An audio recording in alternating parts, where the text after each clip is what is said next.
What's up? Yeah, showing the hands today. Showing the hands. Showing the hands today. Yeah, the hands. Little hand dance to start the video today. All right. This is a story from growing up in the 70s and 80s, how important it is to have compassion for mean people. I first met Matt on the first day of the first grade.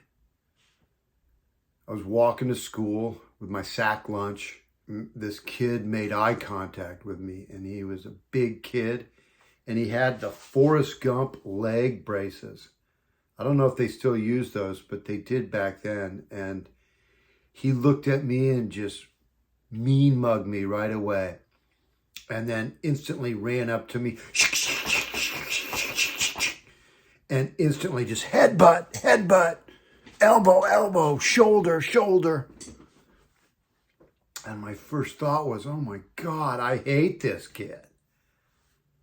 And he seemed to feel the same way about me. I have no idea why. I was just dumbfounded. So all through school, I just tried to avoid this kid because every time I saw him, he was angry, foreheads and elbows. It all came to a head in the 10th grade. So for 10 years, I just couldn't stand this kid. And he didn't like me, clearly.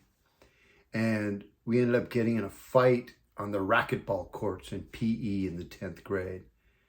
And I kind of got some early pops in, and the PE teacher broke us up.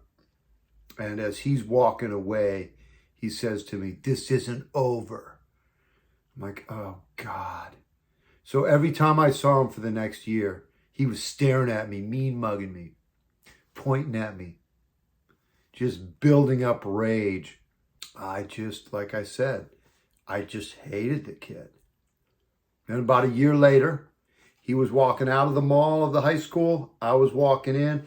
It was just the two of us. And he's like, "It's time." And I'm like, so we scrap around, getting a little bit of a scrap. It wasn't too dramatic.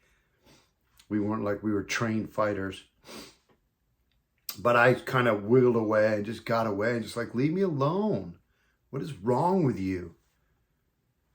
And I don't remember seeing him again. I just don't remember after that. But 10 years later, I'm walking down the street in Torrance, California. And in front of this hotel, I see this guy that's like 6'6", 280. He's huge. And he's looking at me, and it's Matt. And my first thought was, oh my God, thank God I didn't get in a fight with him after his growth spurt. And he said to me, "I know you." And I go, "Yeah, I know you too." And he goes, "I hated you."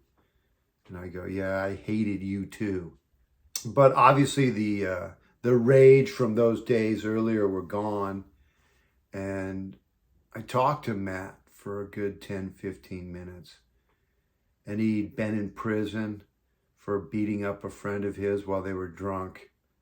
And he was going to have to pay compensatory damages to him for the rest of his life. And then he told me about growing up and how he went home at night, every night, and took a beating from his alcoholic dad. And when he told me that, I instantly felt compassion for him.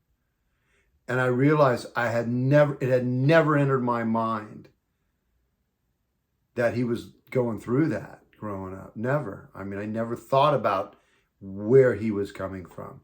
I was just so, I don't know if myopic is the right word, but I could only see through my point of view. And I wasn't able to broaden my perspective and understand that the reason this kid had so much rage is because of the life that he'd been living and the violence in his life. And I instantly had some compassion for him. And the story doesn't end well. About 4 years later, he had hung himself on Christmas Eve. And I tell you this story because I think it's important to have compassion for mean people. Everybody's fighting a hard battle. And my regret is, looking back, if I'd had some wisdom beyond my years, maybe I could have had some compassion for him and softened my reaction to his rage. Maybe even tried to befriend the guy. My last talk with him was healing. And that's my video for the day.